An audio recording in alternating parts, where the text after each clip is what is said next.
Hello, everyone, and welcome to the webcast. My name is Christine Dorsey-Davis. I'm the Executive Director of the Ohio chapter of APA and Chair of the New Urbanism Division, and I am your webcast moderator. And it looks like, hold on one second. Oh, there it goes. I'm trying to see if my screen is there. Oh, yay. All right, there's my screen. The show can go on now.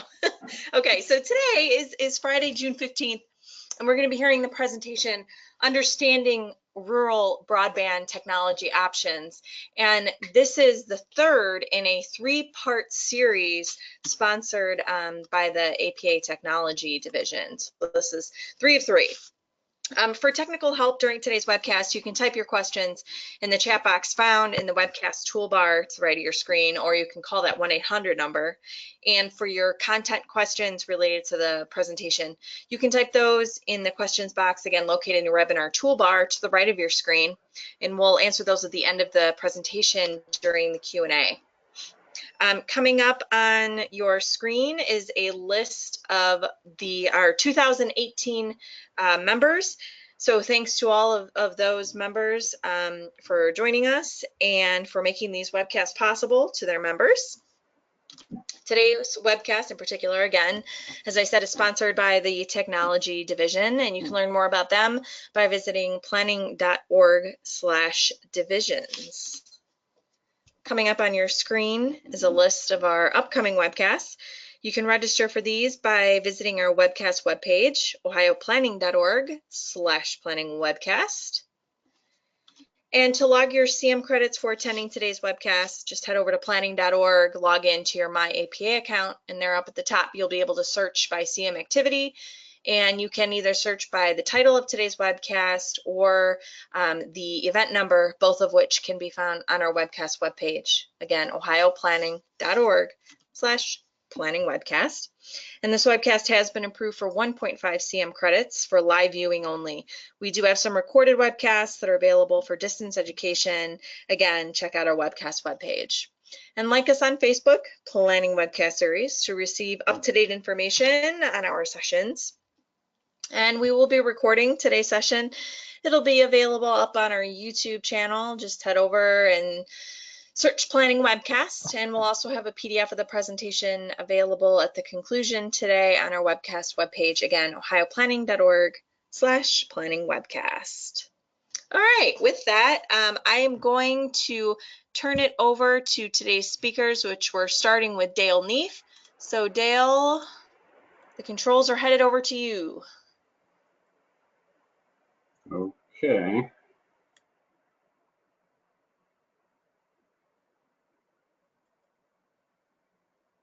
Am I up yet? Yep, you look great. Thanks. Okay, that's good. Okay, thank you, Christine. And just so everybody knows, Bill Coleman's on the other side of the telephone somewhere, presumably in Minnesota.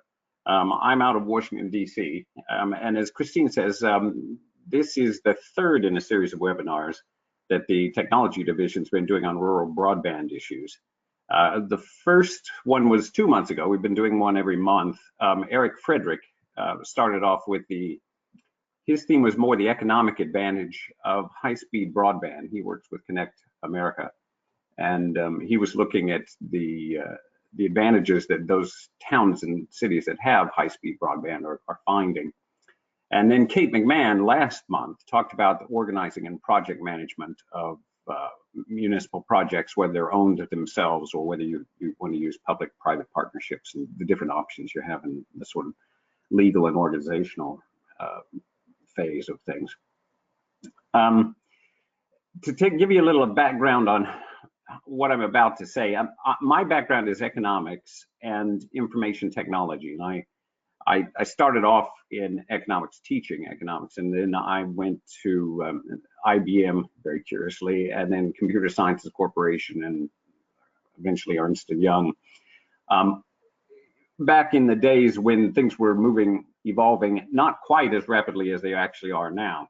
I've been working the last couple of years I'm on the Smart Cities Task Force with the APA. And one of the things we noticed a couple of years ago was that smart cities, and this is certainly the age of the city, but it was a bit exclusive, or certainly wasn't inclusive of towns and rural communities, which also would like to be smart and would also like to have the benefits of the technologies. But of course, the problem has been in America and is still today a problem of high-speed broadband and connectivity in small towns and rural areas. And so last year, I did a broadband survey through 3 chapters, I guess it was, 3 divisions. So there was the technology division, and then we also did STAR, which is the small town and rural, and then we also did economic development. And so many of you may have actually answered that survey. And the survey, I'll show you at the end, there's about 4 slides about the results of it. The survey essentially asked, do you have high-speed broadband, and if you don't, do you think you need it? And what are the bigger problems, or what roles do planners play in terms of high-speed broadband projects and bringing that to the town? And I took that on a road show that went to New York City, and then we also went to Ohio, where Christine is, and also to Minnesota, among other states, and that's where Bill is. So let me start with our agenda here. What we're going to do is I'm going to take the first 2 sections, which is sort of a higher economic look at what are the technology trends that are driving, and I know there's no topic more boring than data storage or digital data production, but I think we have to understand what is happening, because it's unique in economic terms, partly because we've never seen the sort of volume of data, but also the way it's being used, and what that means for small town and rural communities in terms of being able to compete, to economically, not even to compete, but just participate economically, and the whole concept of the digital divide.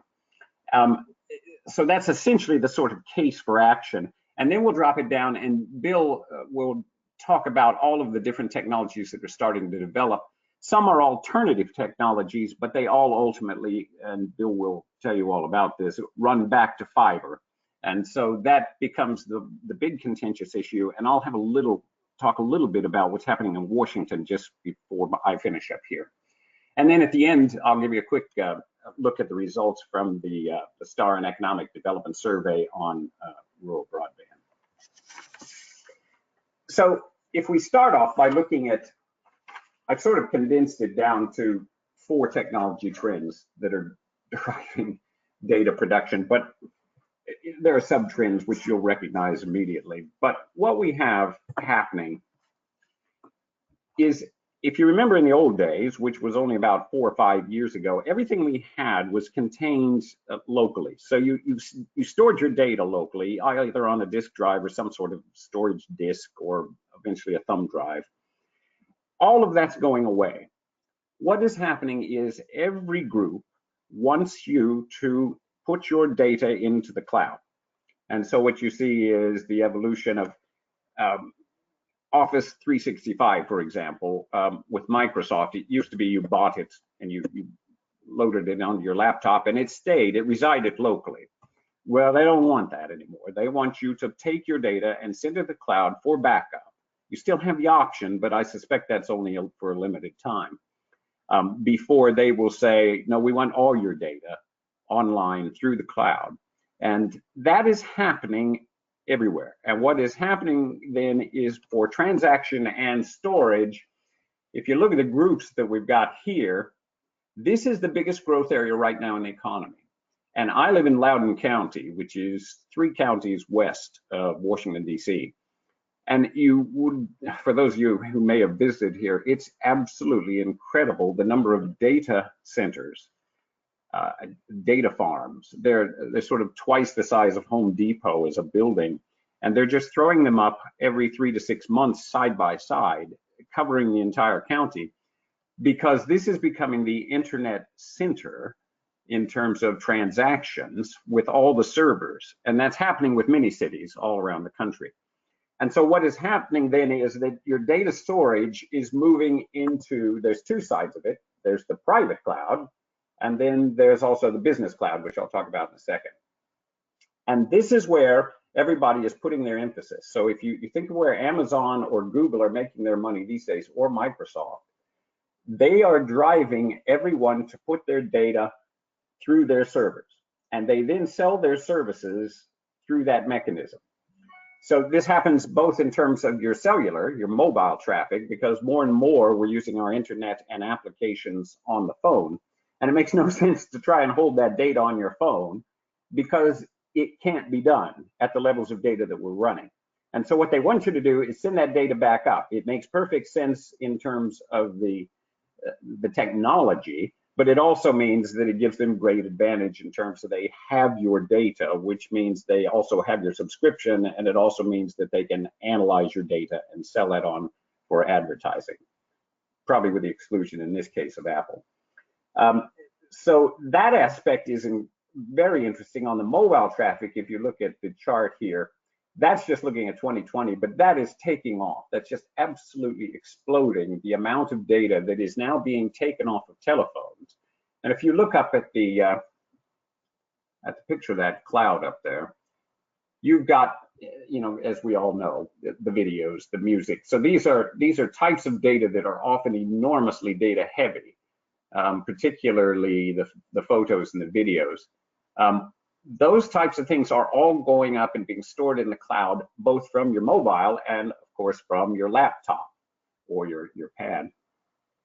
So that's the private side of things. And because it's almost become ubiquitous these days in terms of who owns both a smartphone and a laptop, that has just exploded enormously, and that's why they're obviously building these data farms. So the second aspect of this cloud services is something that maybe if we're in towns, we don't necessarily see as municipalities. But from a business standpoint, it used to be that every business had their own mainframe, and then eventually we went to distributed computing, and sometimes we outsourced it. All of that is now going away because there is no particular reason why anyone needs within a company to have control over that data as such. So you're not going to have your own mainframe anymore. You're not going to have your entire data center with your CTO and so forth. There will be aspects of that because what they're now having to do is they're going to manage it online. And the biggest area of expansion in all of this is what you see here. So it's your software as a service where you can essentially rent any application you want from your Microsoft side of things to your Officeware, to your Salesforce operations, to your payroll. All of that will be online. It will, even things like the security aspect of it, the management of it, the help desk. So companies are essentially not just outsourcing, they just don't have anything more to do with that except within the confines of what they need. They will still have their own IT specialists, but most of that, any of those services can be provided online. And that is an enormous transaction in terms of data. And if you look on the right there, you see what's happening. As that software as a service is exploding, so is the data and the money. And so that is where IT is going. It's getting away from, so what you're going to have is a telephone and a laptop or possibly a tablet, so something that's fairly mobile. All the rest is going to exist in the cloud. You can probably see where I'm going with this, because what it means is you're becoming much more dependent upon that type of technology, and that technology is dependent upon connectivity, which is dependent upon ultimately probably fiber, but there's the cellular side as well. So there's the cloud. The second thing is this whole concept of the Internet of Things. And again, you have to think of it both in terms of home and in terms of industrial, because if you're not working in business, you don't realize the magnitude of possibly of what's going on in industry. And I'll talk about that in a second. We all know about what's going on at home with the wearables and the health monitoring, which seems to actually be taking on quite rapidly, more than I had anticipated it would. But then my wife got me a Fitbit, and I'm constantly looking at it. to make certain I get all my steps in and so forth. The T-commerce and smart TV is also jumping out. We probably heard some of the problems that I think it was Amazon had, where the family recorded a conversation and it was sent to some friends. And so as the technologies continue to move forward, what we're going to see is all of the data collected around the house, from the sort of nest on your thermometer to even conceivably RFID on your kitchen appliances. I'm a bit more skeptical about that, but I'm sure there is a market growing in that area. But more to the point, I think we've got the supply chains which exist on the business side of things, and those are absolutely enormous. They're doing real-time tracking, diagnostics within businesses for your online shopping. And online shopping is then moving into, and we'll talk about that in just a second, they're moving into the automated vehicle side of things, which again is more data and more dependency upon the internet. And it's interesting, for the last 3 weeks, I've been traveling. I went to some conferences in Chicago and then two in Detroit. And Detroit is sort of into a new Marshall Plan for the Michigan area, because they see AV technologies, so autonomous vehicle technologies, as being what's going to change entirely the nature of the economy. And they will be back in the middle of things because of their automotive background. But everyone is saying what they want to do is combine phone, home, car, and office as one. Mostly going through the phone, because everyone carries a phone. You then control your house. When you go outside, you'll swipe the lock on your car. It will tell you if there are any problems. You'll pop it into the car itself. It will give you your entertainment. It will give you your directions. It will give you the restaurants you like. All will be made available. And as they move into autonomous, so self-driving cars, you'll have a complete IT system within the car itself. And that, quite separate from, and we'll talk about this in just a second, all of the safety aspects of autonomous cars, which itself produce huge amounts of data. So again, you keep seeing these screens going up in the massive amount of data increases. I think it's worth saying a couple of things, and I think we've probably all noticed the changing attitudes in the last 2 or 3 years. Certainly all the young, if any of everybody who has kids know the importance of, and also the problems with online technologies and schools, but particularly in rural America, one of the biggest issues is everything in education is moving in the direction of making certain that the children, from homework to the online administration, all is done online. And so we've got kids having to get with their parents and go to McDonald's in order to log on at night in rural communities. And that's the sort of thing that's been plaguing and frustrating rural school districts for the last few years, as the rest of the country is moving into a dependency upon that sort of educational administration. Then you've got the other side of things, which we've got aging population. And it's curious, if you look at the statistics, I guess it's partly because of the baby boomers. They have been very receptive to it, partly because they communicate easier, everything from Facebook to online photos and emails, but also it's moving into telemedicine, because as you look at the growth in data coming out from the Fitbits and the health monitoring, as that becomes more sophisticated, the telemedicine side is going to expand. And it's interesting because it ties into telecommuting, because my wife, for example, is a pathologist, and she now works from home with her microscope and the camera, and it now they can share slides all over the world and compare data.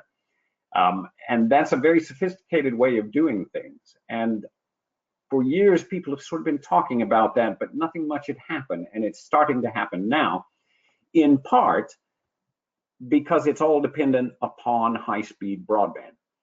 And so when you see the multiple dwelling homes there in the middle, 90% of seniors who are now purchasing these, so the 55 plus areas, the senior housing, are demanding faster internet because they've become dependent upon it, and they know that they can be better placed as they age to use the internet in ways both for the telemedicine side of things and also for staying in touch. So in many ways, we're only at the beginning of this level of technology. I know it seems like it's been going on for years, but in fact, again, you're seeing these same rapid curves starting to hit at about 2020. So we've got the home internet, we've got the cloud computing side of things, we've got the sort of demographics changing. We also have the smart city, smart government movement, which obviously would pick up from what we've just been talking about. So now there's huge amounts of data available in a gigabyte sort of level for major cities. And so the APA jumped on this a couple of years ago, quite rightly, and saw it as the age of the city. And it is, because most of the tools which now are starting to develop can be used through this type of cloud computing for things like you see here. So traffic management, the building permits, to some extent the video streaming on the courts and local government services, the signs, the road repair, the traffic reporting, the parking features where you can determine what parking spots are available. And so if you look around on that chart on the right there, this is the new world for municipalities. The curious thing is, the planners that I've met over the last few weeks up at the conferences are not all from big cities.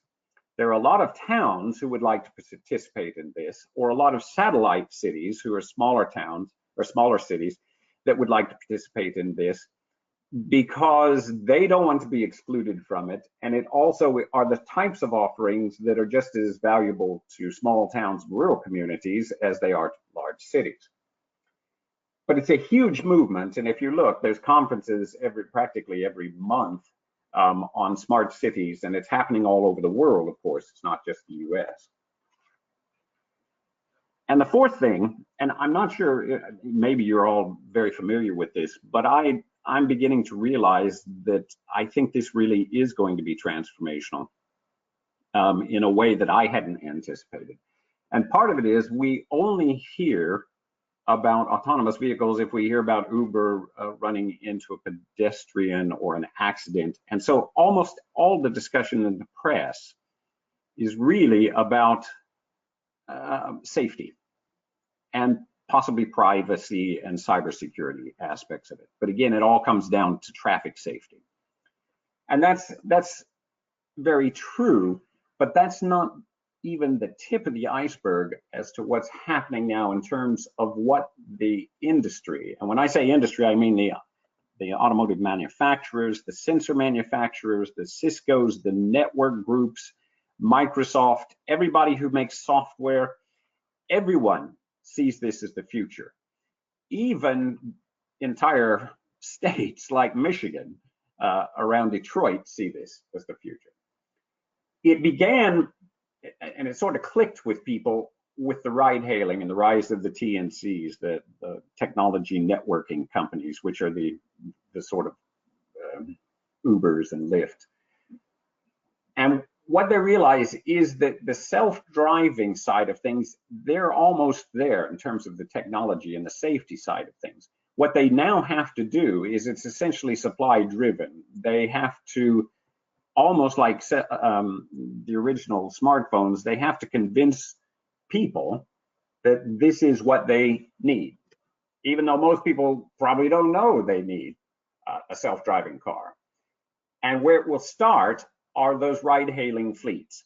So they will use the technology for ride-hailing fleets, and then those will save money. So Uber is buying up thousands of these has already ordered thousands of these and is working on making their own so that they can eliminate the cost of the driver and use the same technology to schedule and pay for the driving. And what you see then is every firm that makes cars are trying to do the same thing. So they're mimicking that. They're all getting into ride-hailing services, and they're going to have robo-taxis and micro-transit that will take you on order from one place, probably to your transit hub.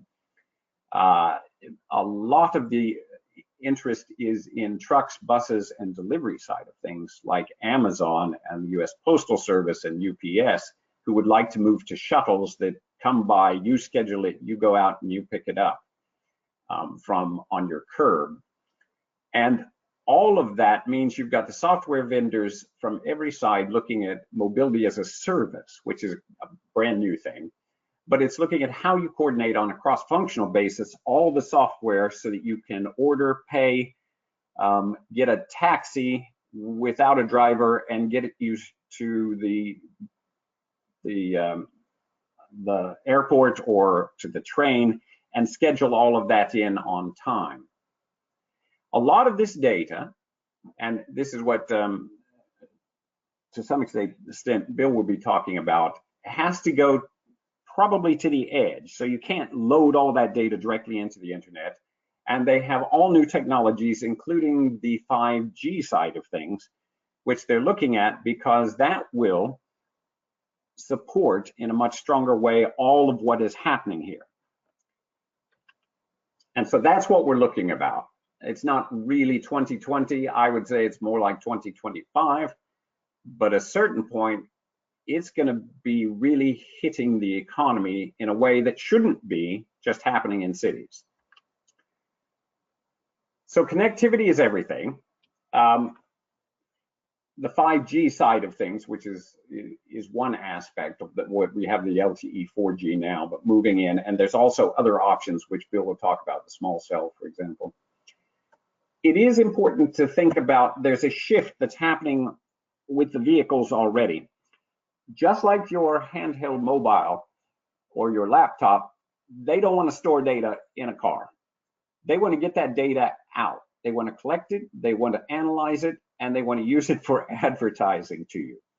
And therefore, very soon, they're going to try and drive that data out of the car and have the sensor manufacturers, who will have sensors in your poles, in your signs, in your curbs, so that they can not only monitor the safety aspect, so that when you're coming up to an intersection, you know you're going to run into another car. So the self-driving car will need that for the safety side, but they also want to have that data collected through the cloud. And so what all of that comes down to is the sort of physical inventory that we're talking about, the poles, the towers, small cell, the intersections, road sensors.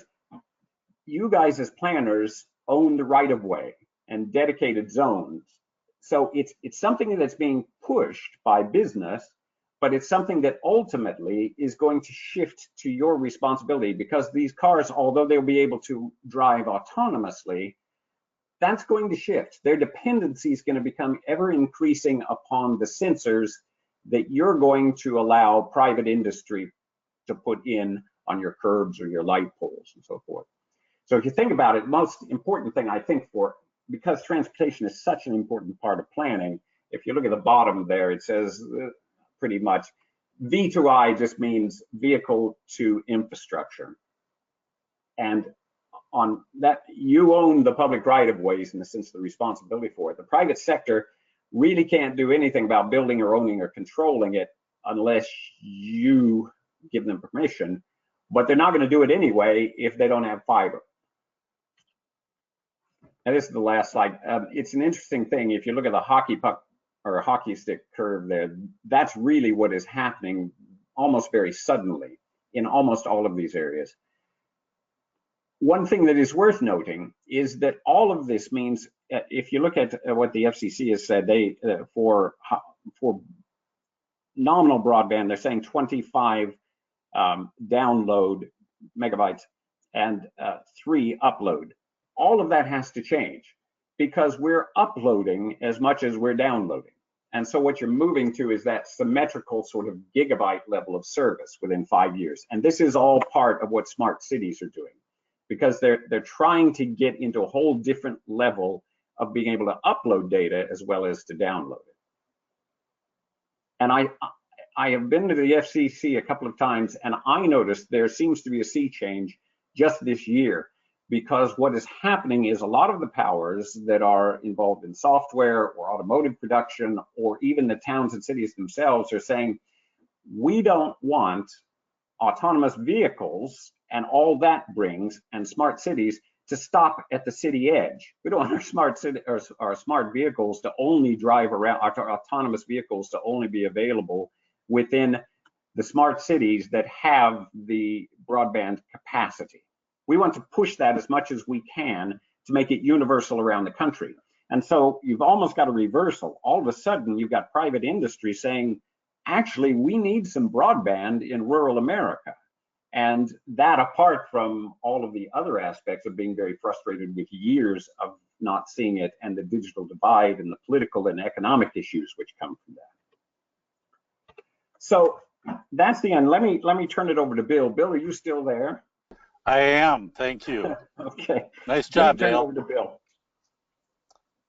Thanks, everyone. I'm Bill Coleman, and I live in Minnesota, just outside of St. Paul. And I've been working on rural broadband technology issues for quite a number of years. And, you know, it's interesting, we've seen great changes in technology, but in some ways the broadband gap between those that are served and unserved is increasing rather than decreasing. And what I mean by that is that in the old days of broadband, you know, some people would have dial-up connectivity at 28K or 56K, and others would have 1 or 2 megabits of service. And now some people still have that 1 or 2 megabits of service, and others have gigabit or 1,000 megabit service. And so it's a big issue for rural areas, and we spend a lot of time here in Minnesota working on that. Next slide, Dale. I should tell people that today's a big day in our family. We just picked up a new puppy, and so I'm sitting at a rest stop near Alexandria, Minnesota, delivering this webinar. And so we're broadband trends. And Dale's right about the FCC. You know, we've got a new administration. We have new FCC commissioners, and early on, there was some discussion that they were going to change the definition of broadband from the 25 down and 3 up to 10 down and 1 up as a minimum standard, minimum definition of broadband. And luckily, they did not do that. They kept it at the 25 megabit level. And so we're excited about that. They also reaffirmed that mobile cellular service is not a substitute for a fixed connection. And that's important. Know that the FCC standard increased 30-fold from less than 1 megabit to 25 megabits between 2008 and 2016. So if your broadband providers tell you, well, we have 10 megabit broadband, you can let them know that that's not really broadband service. It is internet, but it's not broadband. At the same time, in the marketplace, we've seen tremendous changes from that 5 meg, 10 megabit service now to 1,000 megabits being relatively common. In my own situation, I'm a Comcast customer. They just raised all their speeds by 50 megabits, just as delivering additional service at the same price. Although I'm sure a price increase will probably follow soon. When Dale talked about the usage of broadband, know that the average family now uses about 250 gigabytes of data per month, and that's rising fast. And then when it comes to the devices, most people have about 13 devices in their home now, and rising to 50 devices by 2022. there's a rural telecom provider in Minnesota, in farm country, and with them now they say that about 20 to 25% of their network connections to customers, there's no home on that property. It's going to farms and to water towers and other kinds of devices, monitors, sensors, and so on, out in the fields, and water quality monitors, and so on. We know that in our own bodies now we have devices in terms of diabetes, and the Fitbit is really just the beginning of that healthcare revolution that's tied to devices. Next slide, Dale. And so when people think about broadband, and this follows up on what Dale said about the upload speed, you know, when people advertise their broadband service, usually their main thing they're featuring is the download speed. But that upload speed now is critically important for all the things Dale was talking about, the using the cloud applications, but video conferencing is important. We know that a lot of younger people create a lot of YouTube videos, and those are uploaded on social media. And especially for business, that upload speed, we like to say that the download speed is consumption and the upload speed is production. And that's what you use to create home business and revenue. Affordability is certainly a critical piece, and so that we kind of goes by definition that if something is unaffordable for large numbers of people, that is a real issue, no matter what, whether you live in a small town or the countryside and so on. Reliability is increasingly important as people operate home businesses or work from home, or they try and go to school from home, that if the network that they're on is not reliable, that is a huge challenge to consumers. You know, if you don't have broadband at home, you know that you have to go some other place to use it. If you do have it, you know that how important that is. Mobility, certainly important. Everyone's connected. I'm doing this from the rest stop. And so that's kind of the way people are, 24/7 connections. One important thing is latency, and that's really the delay in the network. And on a great fiber network, your delay might be 6 or 10 milliseconds. If you're on satellite, that might be up to a second. And so that doesn't sound like a lot, but in the course of human behavior, trying to do Skype or video conferencing, anything that takes a lot of interaction, that delay is really makes some things, applications, not functional. Next slide, Dale. Actually, Bill, just before we go on, I have to agree that latency is the word most often used at the automotive conferences, because what they're really concerned about is the safety aspect of that. And the latency part of being able to have microsecond response makes a big difference if your automated car is going to run into somebody or notice the difference between a plastic bag and a stroller. And so yeah, that's latency correct. is what they're really worried about.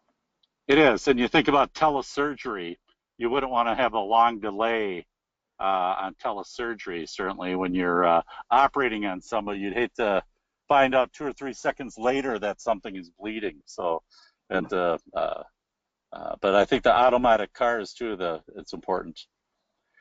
And so why does broadband matter for economic development and for cities' vitality? And this is shows data. It's a digital divide index created by Professor Roberto Gallardo. He was at Mississippi State, and now he's at Purdue. And he's created this for every county in the United States. Red is bad on this map. So what this combines is demographics of your area. So if you're older and poorer, and if you're disconnected with bad internet service, your county, your state is going to be red. If you have lighter colors, That means you have more young people, higher incomes, higher levels of connectivity. And so I think right now that this is reflective of what's in place in a community, but I think increasingly it's going to be predictive. So if you want young people to come to your rural community, if you don't have connectivity there, they're not going to come. And so then your population just gets older, less vibrant, less economic activity, and therefore poorer. And so this is a really important slide. And Roberto Gallardo is the name of the gentleman who's created this index.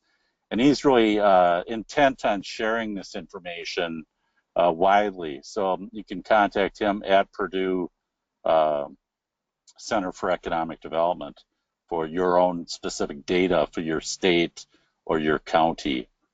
Next. So how do we know what we have in terms of broadband? And this is always a big mystery. If you generally call up your telecom providers, they kind of, number one, disregard your need to know what you have, and number two, tend to overstate what you have in the community. So you show the next slide. This is the FCC National Broadband Map, and they have this information down to the census block level in terms of the number of providers and the maximum advertised speeds, advertised by technology type, and so on.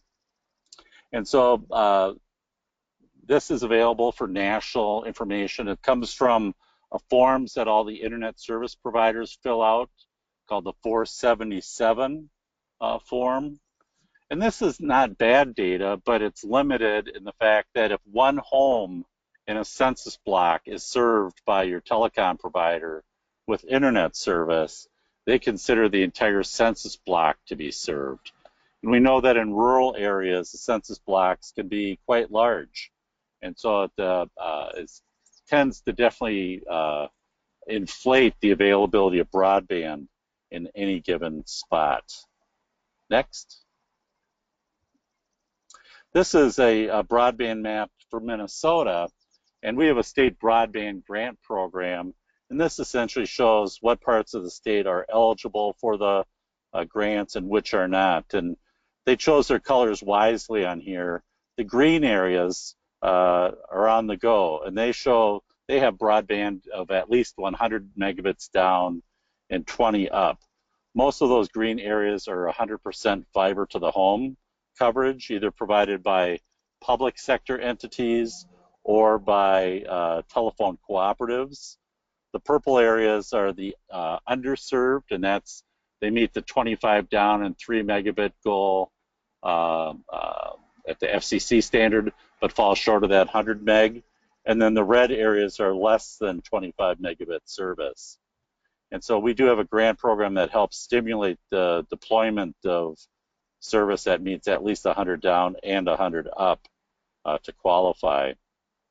Minnesota is one of the few states now that has really continued the state broadband mapping programs that started during the federal stimulus program.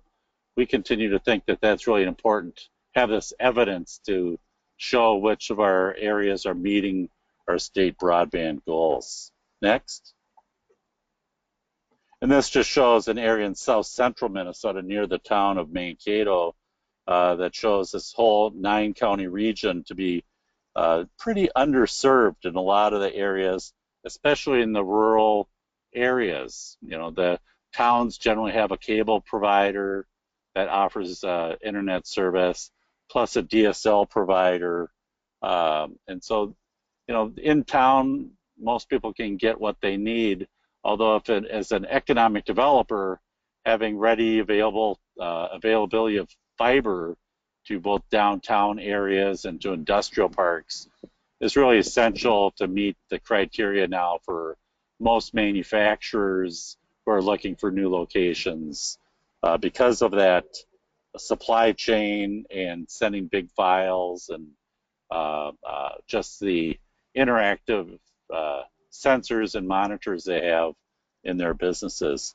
So we're happy to have these maps in Minnesota, And I'd encourage you to check with your Department of Economic Development, or if you have an Office of Broadband, to see what kind of maps they have for your area. And they're a good place for discussion with your telecom providers, asking your own residents to kind of verify what's on the map. Next. And so what does that really mean for you? And I'm going to talk some about the different technologies that are out there, including some of the emerging ones. Next.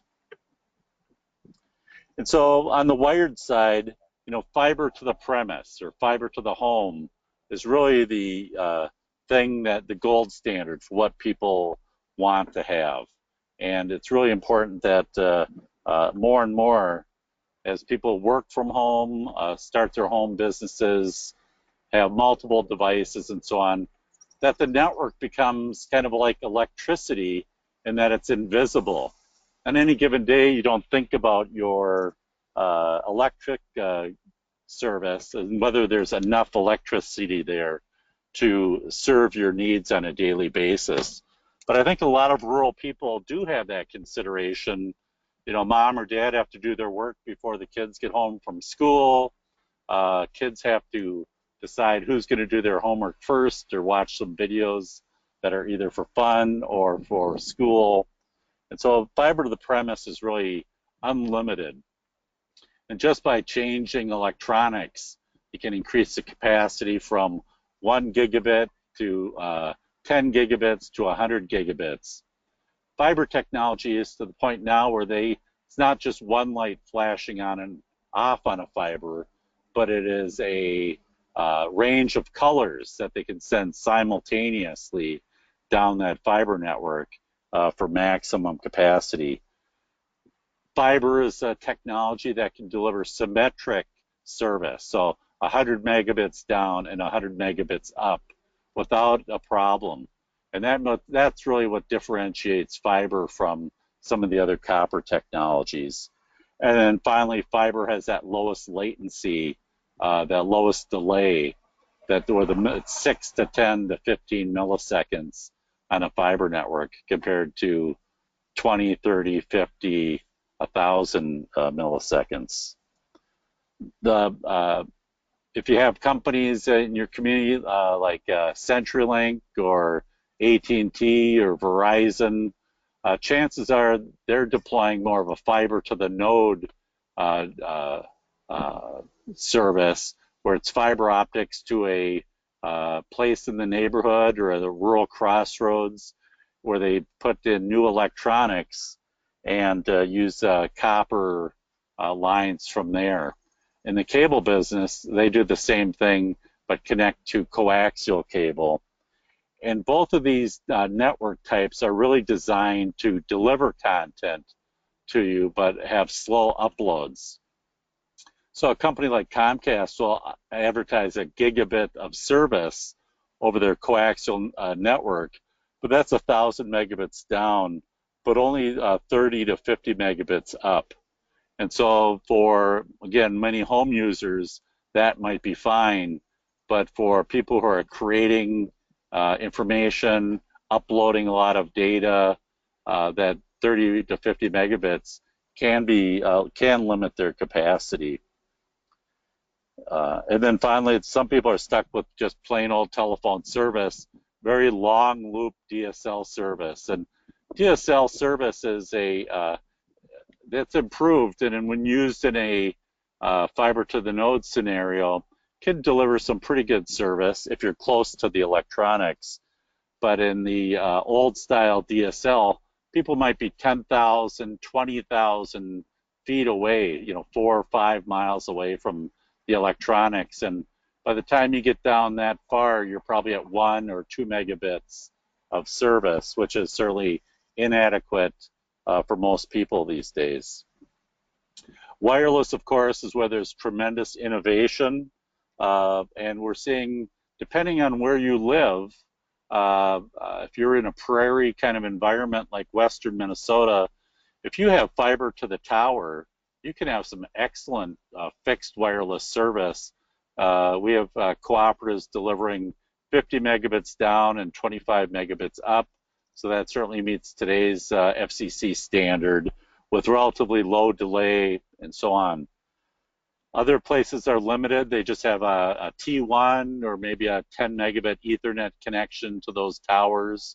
Or even worse, they have a situation where they're going from tower to tower to tower with wireless.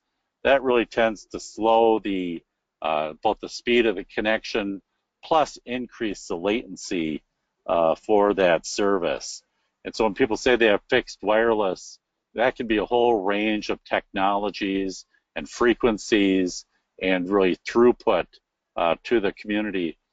If you're in the woods, know that it's most of these technologies are line of sight, and you need to be able to see the tower to have the radio on your house see the tower. Plus, the trees eat wireless, and especially pine trees eat wireless. More and more cellular service, it can deliver some speeds that aren't too bad, especially if there's fiber again to those towers. And that's what's required for the 4G service. Some places have 3G, and that's going to be more limited. And I think I have a slide here next that shows some speeds on that. When we talk about 5G, and that's the small cell technology, there's a lot to think about that for your rural communities and your rural counties. If you're in a community, one of the biggest priorities for the cell companies now is to eliminate the ability of local communities to really regulate their right-of-ways. And so they're moving to more national standards, state standards, so they can just come in and put their boxes on the whatever they have in the right-of-way, electric pole or a street lamp, and you might spend a lot of money on brand new lighting and a cool new downtown, and the providers will come in and put refrigerator-sized boxes on the sidewalk, and what they call pizza boxes, which are pretty big pizzas, up on the light posts. And so that's a real challenge for communities. When people talk about 5G out in the rural countryside, know that those 5G signals only go about 1,000 feet. And so that's, a fifth of a mile. And so that's not going to be a technology that is going to be suitable for many rural places. These radios need power, they need fiber connectivity, and so by the time they do that, they might as well put in fiber to the home to do that kind of service. And so right now 5G is suitable for stadiums. We just had the Super Bowl here in Minnesota, so they installed some pretty incredible wireless service in and around US Bank Stadium and at the Mall of America and a few other places in the downtown area. But really, certainly that's a long way from rural America. Satellite, we know, is increasing capacity, that there's up to 25 megabit service now with that. But one of the biggest issue with them is latency. And then the next biggest thing is the affordability and the data caps that go along with their plans. As I mentioned, the average family uses 250 gigabytes of data a month, and satellite packages are 20, 30, 40 gigabytes of data. So family of 3 or 4 or 5 kids in a household, plus mom and dad, they're going to use that bandwidth in the first week, unless they really limit how they make use of the technology. Next. So fiber investment, depending on your densities and your soil, and whether you can be up on poles or buried. A lot of times people want their network to be buried because of the reliability. We have a county in Minnesota named Rock County. That makes it a more expensive place to deploy fiber. And so it can be up to $12,000 a home as you deploy this in different places. But know that 70% of people won't buy a home without a good internet connection, and that the connected home, fiber to the home, the Fiber to the Home Council are now known as the Fiber Broadband Association, estimates that the house will increase between $3,000 and $7,000 per home in value if it's got fiber to the home. And so if you think about that as a, do you want people to move to your community? It's an important thing to have great connectivity. We also know that there's well-connected residents save money in many ways, whether it's telecommuting or saving on airline tickets, or in Minnesota, high school kids can take college credits for free if they're in high school through our post-secondary options program. And we've had families say our kids couldn't take those classes because we didn't have enough internet service. And so the opportunity cost for them was tremendous.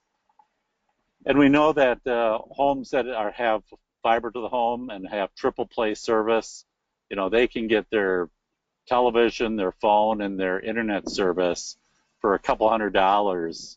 And we know that their satellite and cellular combinations with maybe bad DSL service adds up to much more expense than that.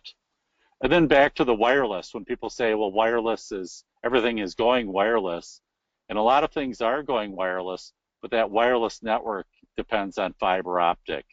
And so a lot of people don't know that when they make a wireless call, that their call goes to that nearest tower and then down the tower to a fiber optic cable, and is on fiber until it gets to within, half a mile or less from the person they're calling, and then back up into wireless.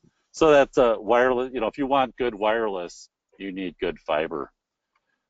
Ann Tracy, one of my colleagues, she and I work for the Blandon Foundation on a project basis around rural broadband services. And we just completed a study that shows the return on investment for 5 rural communities in Minnesota that have great internet service. And that outlines a pretty good methodology for computing the value for your community for an investment in broadband. So I encourage you to go to broadband.blandonfoundation.org to take a look at that study. Next slide, please. So when people talk about $10,000 being too expensive to invest in rural America, I just went on Craigslist and found things that cost $10,000, things that are relevant to me: an old used boat, a lawn tractor, and a truck. And all these things cost $10,000 or more. These things are supplies of life. They're not capital assets. And when you think about a fiber to the home network, that's really a 30-year investment for a rural place. And so the idea that that's too expensive, I think, is borders on the ridiculous. And finally, I can go out and buy these things for myself, but I can't buy my own broadband network. That's something that our community has to do, or our county, or some kind of public-private partnership to bring that network into play. I do sympathize with the providers, because if they're trying to get their capital investment back in 3 years or less, building this expensive infrastructure, there's no business case for a publicly traded company to do that. And that's why there's justification for some level of public investment, either on their own, building their own public sector network, or in a partnership with another provider. Next. So we've seen a lot of investment now, just recently, through federal programs through the FCC. For years, our smaller telephone companies have received subsidy to build in rural areas. Those green areas on the Minnesota map have been heavily subsidized over the years, when our government said everyone should have a phone.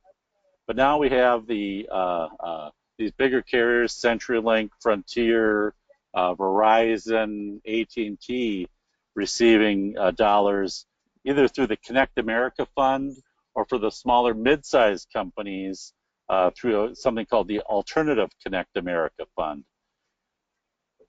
the standards varied by program, but that CAF program only requires a 10 megabit connection for it to count for CenturyLink or Frontier in Minnesota. And we know that it has to be 25 meg to be even broadband. So we've kind of got a conflict between what the FCC is funding and where the technology is going. They don't have any requirement to serve everyone in a community, so it's kind of a haphazard scenario where they're serving the people where they can serve them the most affordably, but that might leave out 10, 20 to 25% of a rural population. If you're within 3,000 feet or about a half mile of those electronics, you can meet that FCC standard of the 25 down and the 3 up. And through some other wizardry, if they choose to deploy it, pair bonding and some electronic things, they can deliver better than that. But if you're at 10,000 feet, 2 miles, you're going to be down at that 10 megabit service again. And that copper condition really influences the carrying capacity of those wires. So if you are a rural resident and it rains and your phone crackles, you know that your infrastructure, your copper, is not in very good condition and will be limited in what it can deliver with DSL. Next. And so here's, you can see the amount of money that is actually going to these companies. CenturyLink got $500 million, and you can see all the various other companies of what they're receiving.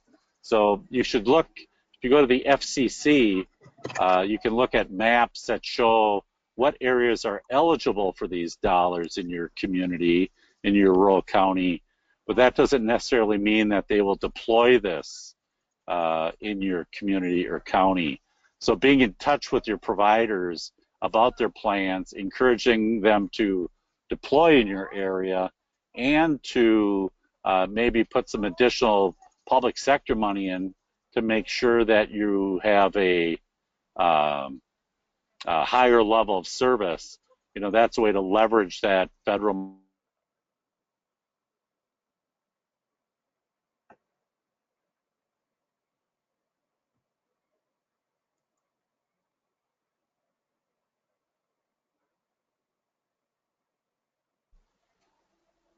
Next. Dale? Yeah. Oh, thank you. Sorry, it's probably our broadband.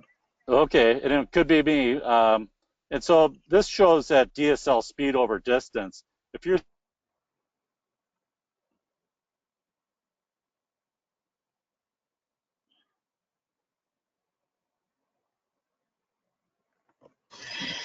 Bill, you're starting to cut in and out. oh, okay, I'm sorry. There you are. Yeah, You're back now. I'm not moving. So Okay. okay. So that's again the reliability of different.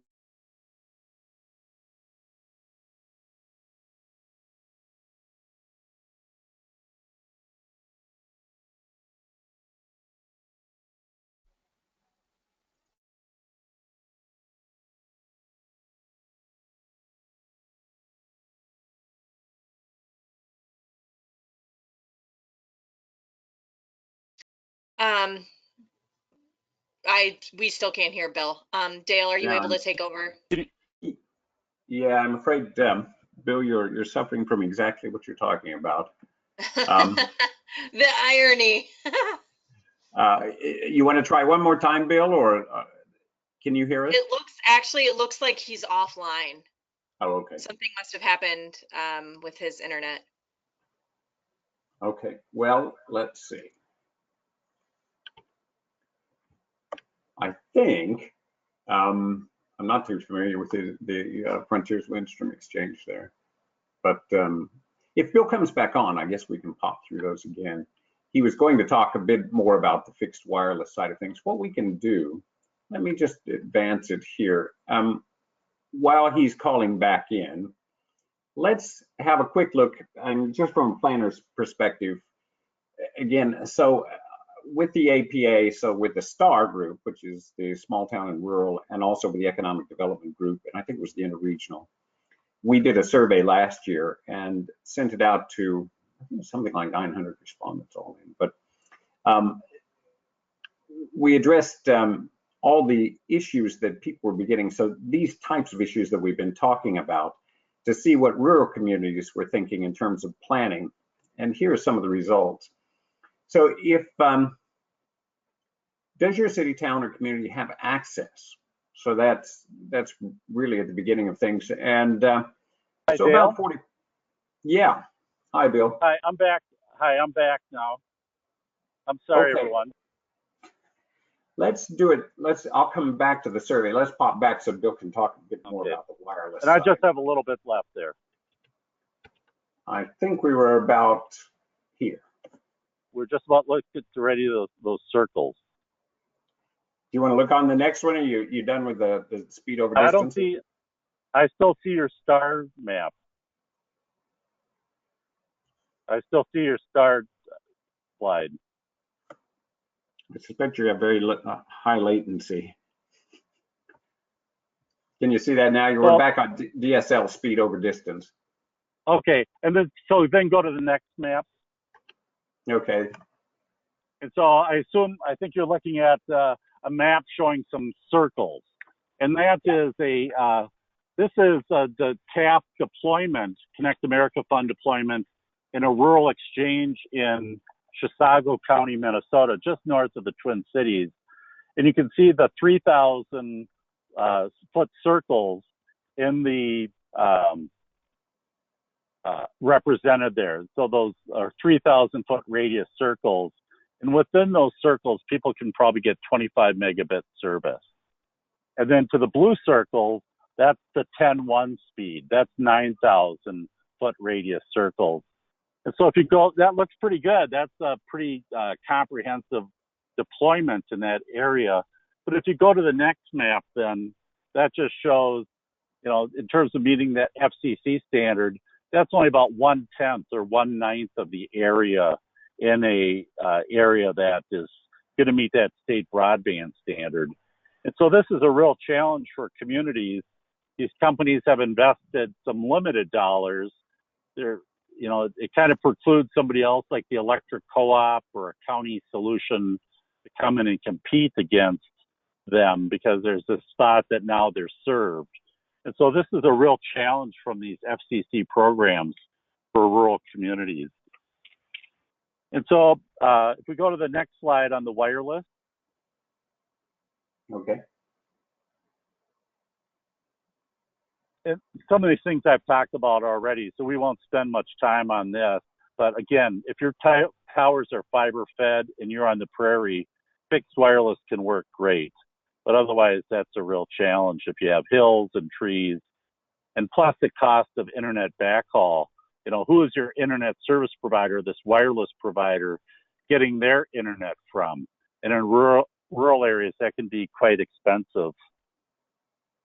If you go to the next slide on the cellular issues, this just shows when they talk about blazing fast internet, T-Mobile has the fastest national network at less than 20 megabits. And this is their 4G coverage. And so when they talk about 50 megabits or 100 megabits, that's possible, but not so good. Oops.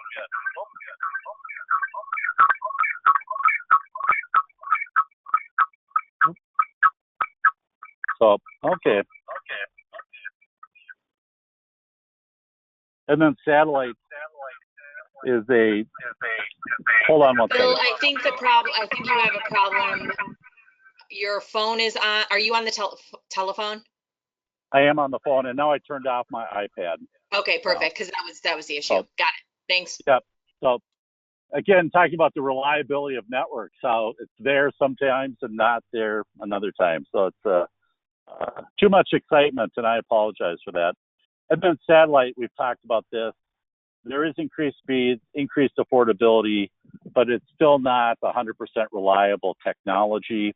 And it has some of these same considerations as unlimited plans that aren't quite unlimited. And so my last slide is really what's good enough for your community. This is a local leadership question.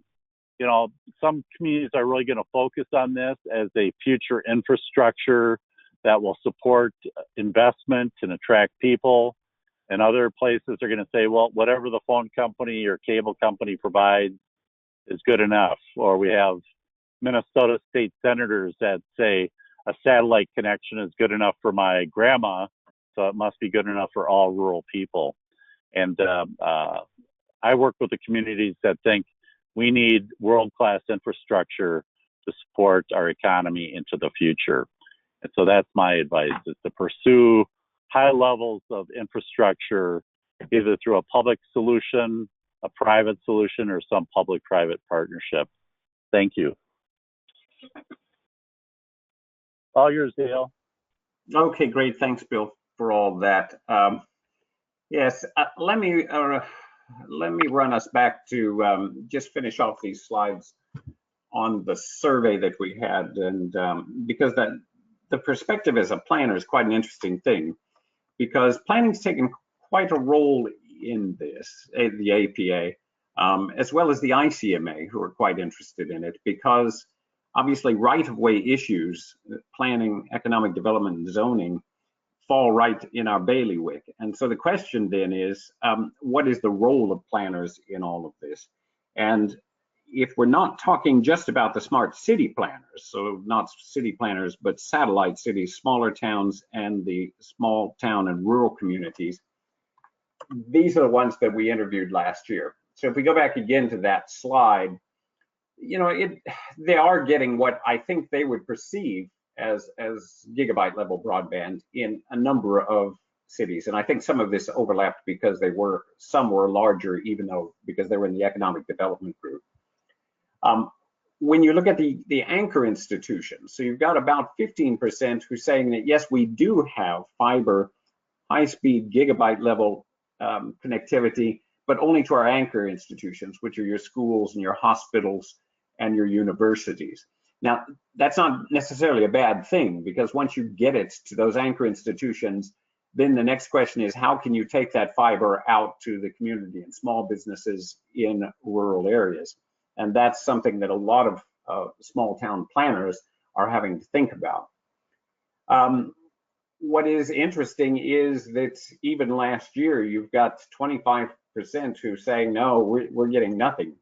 And I think some of that may be changing. As we say, the FCC is being lobbied in a completely different way now, because everyone from the carriers to all of the groups involved are starting to look at 5G and autonomous vehicles, and they're starting to say, this is the future.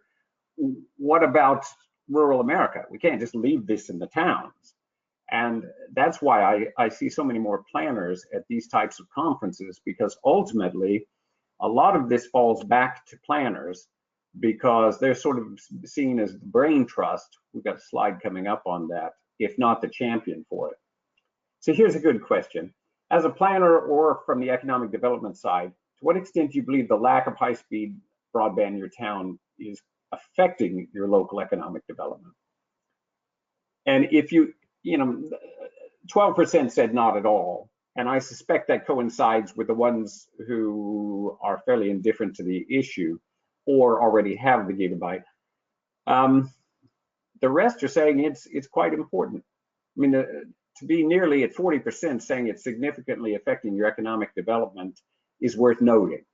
And you've got half of all planners who responded saying, well, it is important to us because it's tied to the sort of things that we've been talking about all day. Here was the third question. Do you anticipate your town or community will be involved in municipally sponsored broadband projects? So this is either fiber or Wi-Fi or some combination of the two in the next 3 years. Remember, this was last year. So you've got 22% saying yes. The others just aren't sure yet. And I think part of that reflected the difficulty for funding and the constant changing of policy at the FCC and the federal government level in terms of the funding aspect of it. And some of that has changed also because it's being devolved down to the state and local level. And then as a planner, what level of participation and leadership do you expect to play in a municipal broadband project? And this is quite interesting. And I think this has changed because I'm seeing a lot of planners come to the conferences, both for the connectivity conferences, but also for the autonomous vehicle conferences.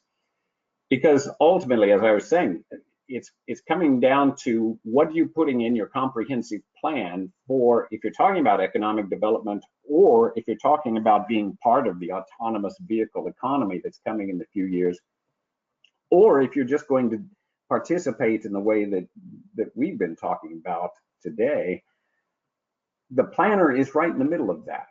Now, not everywhere. So you see, 16, 17% are saying not much, am I involved? And then you get the sort of some support and moderate support, which I think we all expect, because normally as a planner, you can't wrestle the mayor and the city council. It's not your role to do that, but you still are becoming the brain trust for any of this. And the problem I see is a lot of planners coming to the conferences because they were sent up there by their city council, and they said, learn about this, learn about what we should do on broadband, and come back and tell us. And that's a very difficult position for a planner to be in, unless they're actually the project champion themselves. And we see some of that, 5%, but mostly you're looking at that middle where very supportive, but not necessarily the project champion. And so then the final question was, what types of education, training, and resources would be helpful to you as small town and rural planners in terms of looking at broadband issues? And webinars like this came out the highest because I suppose just convenience. The online courses, which go down into a little more detail on all of the aspects we've been talking about, were quite popular at 50%. The on-site education or seminars, I've heard a lot of demand for that, because the problem is that often local communities have a very unique scenario that they need to wrestle with, whether it's political or it's economic, or there are certain anchor institutions or availability of middle mile fiber that is there, and they don't know how to tap into it, and they don't know how to approach it. And that's why we've been looking at this from the three ways that we did: the economic side of things, the organizational approach. So whether you do it in partnership with a carrier, or if you try to fund it through taxation or block grants or something. And then the third aspect is just looking at the technologies, which is what we've been looking at today. And then the fourth thing here was best practices database, which the APA is putting together on a national basis. And I encourage you to have a look at all the work. It's within the smart cities task force area as well. So in a way, we're grouping smart cities with connected towns, I guess is probably the best phrase, but they should be smart towns. There's no reason why, if you live in a town, it should be any different in terms of what availability. There's obviously the practical reasons, because in the past, carriers didn't think it was profitable to bring fiber out there. But as the entire economy is driven toward the sort of things that we're talking about today, we're going to have connectivity in rural areas. And I think everybody's starting to appreciate that. I will mention that we've talked many times about doing this. We're going to put, if anyone out there listening is interested in doing a pilot on both the autonomous vehicle side of things and the broadband planning, we can pull together a sort of 101 level education or planning for your town that could be done individually, the sort of thing that we've been talking about today, and also driving it down to a little more detail. There's sort of an education aspect, and there's also a planning aspect that is unique to towns that a lot of planners have been saying we need something more than just going to a conference or listening to a webinar. And if it's in a rural area, often it's better done sort of regionally or multi-town, whether that's the political and sort of economic situation, I don't, it depends, but it's worth thinking about. And so that's really focused on the information that planners, economic development officers, city managers, and some of the elected officials need in order to get them sort of started on these types of projects, or at least to get them up to speed on what they should be thinking about to get things into a comprehensive plan. So anyway, we're looking for pilot volunteers on that. You can get us, this will be on the website anyway afterwards, so you can see all our contact information. So please write or email or phone, either Bill or me, and we can chat about that.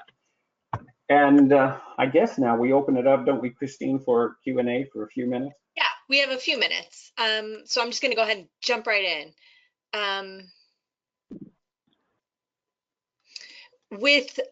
This is way back from the beginning, with data centers, we have an application for a special use in my county. Is there any risk of interference with emergency broadcast systems? Oh, gosh, Bill, go ahead, well, Bill. I guess a data center, is all going to be fiber optic. And so in terms of emergency wireless, I don't see the real connection there. Yeah, I mean, these data centers are massive concrete, since I watch them go up every day. They're sort of 4 feet concrete thick, reinforced. I suspect that in terms of the emergency services side of things are tied very much to the sort of things that we were talking about with the traffic management systems. So, opening up, make certain that intersections are clear when the fire truck comes through and that sort of thing. A lot of cities are moving that way, but you're going to have, for the most part, fiber available somewhere in order to do that sort of level of connectivity. Okay, thanks. Next question. Northern LA County has small pockets, average 2 square miles, in which there is no adequate broadband due to the mountainous terrain. The satellite service can't keep up with the modern data needs, and the rural poor can't get subsidies because subsidies are based on zip codes, which are mostly urban. Do you foresee a future in which these areas can be provided better broadband without the prohibitive cost?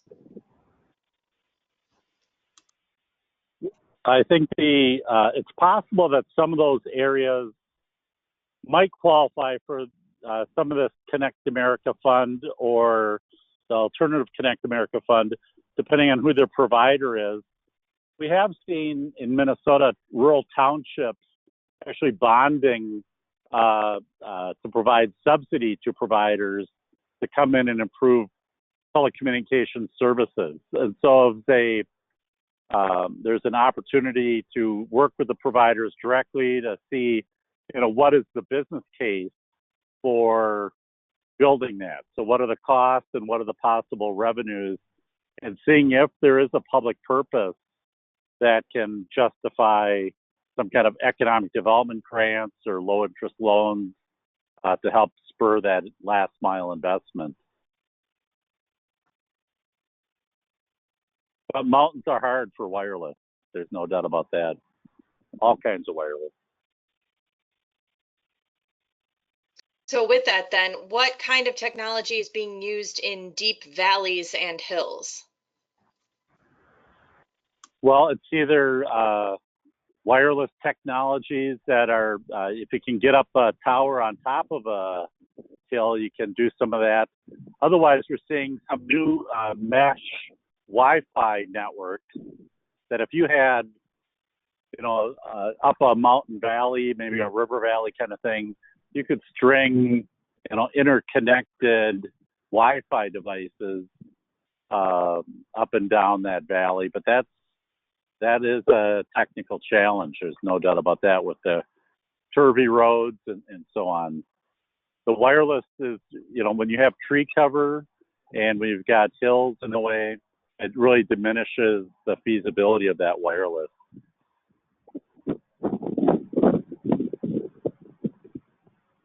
Okay, thank you. So, Next one. A fiber network is really, the best technology and may even be the most affordable. If you want 100% coverage in difficult areas, the wireless is really hard to make that happen.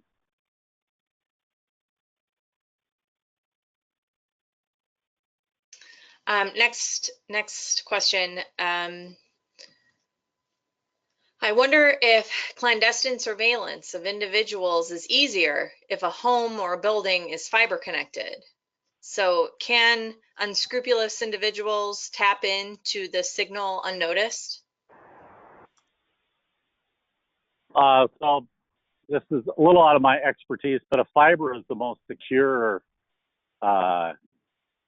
technology, much more secure than a wireless connection. But most people in their homes, even if they have a fiber connection into their house, they go wireless inside the house using the Wi-Fi networks. And so making sure you have secure routers and everything like that is really important.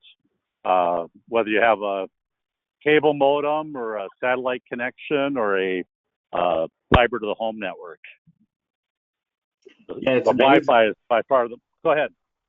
Yeah, I'm always surprised still, and sometimes when you have a chance to log on in someplace new, you'll find how many unsecured networks there are, and they do have the encryption facilities to do that for the most part, that are quite safe in terms of cybersecurity. There are always hackers who can hack anything, and I think that's increasingly going to be a problem, especially as we get into autonomous vehicles, because we've already seen that there is capability of, there was a Toyota that they actually stopped, and they opened up the hood and turned the lights on and off, and they did this all remotely by hacking in. So cybersecurity is going to become an enormous area, and that's why in this area around Washington D.C., entire groups like Bain are now looking almost exclusively just at cybersecurity issues. But it's going to be an ongoing struggle, certainly. Okay, I think we have time for one more question. How does the whole conversation about net neutrality play into all this? Go ahead, Dale. Well, in some ways, I'm not sure it affects it too much. I mean, net neutrality is an issue about content as opposed to availability, and those two are related, those things, because it also means how many people will be offered or want the service, and therefore it drives price. But I think the net neutrality is an issue that will be revisited, although this was a significant step last week. There's all sorts of issues around who dominates in these areas. And, again, with the autonomous cars, who's going to share the data of collision or potholes or anything else? And that's one of the things that town planners particularly, or other town officials, need to get a hold of before Uber comes with 50 cars and you find them driving around in your town.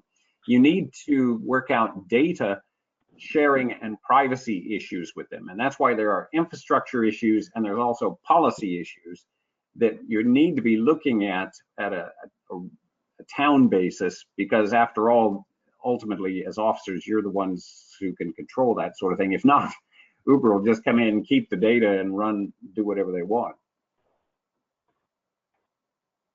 I think the bigger your telecom provider, the more important net neutrality is. In Minnesota, we have a large number of small ISPs, and they don't have that kind of market power to say, oh, we're not going to support Uber apps on our network. We're just going to support Lyft. But and so having choice of provider helps drive some of that net neutrality argument away as well, because you could have, if you have multiple providers, then you can go to one that says, we operate with strict net neutrality. You just have the one, like a Comcast or AT&T or Verizon or another big giant, then they can kind of decide who they're going to, support, whether that's Netflix or a Hulu. And at the edges, maybe they say, well, we're going to make Netflix stream better than Hulu. They won't block Hulu, but they just might affect it enough that it degrades the service and makes them less attractive, unless they pay up, right? I think that's what it's all about, is paying people to make sure you have a high quality of service, to deliver your product or service online.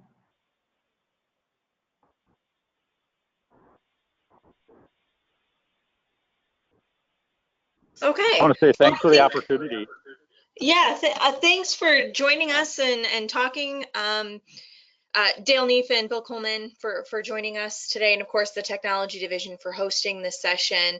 So just as a reminder, we're gonna post this PDF on our webcast, or I'm sorry, on our webpage right now, ohioplanning.org/planningwebcast, and we'll have a recording of this session available on our YouTube channel. Just search Planning Webcast on YouTube.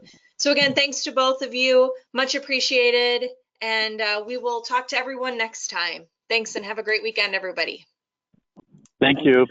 Thanks.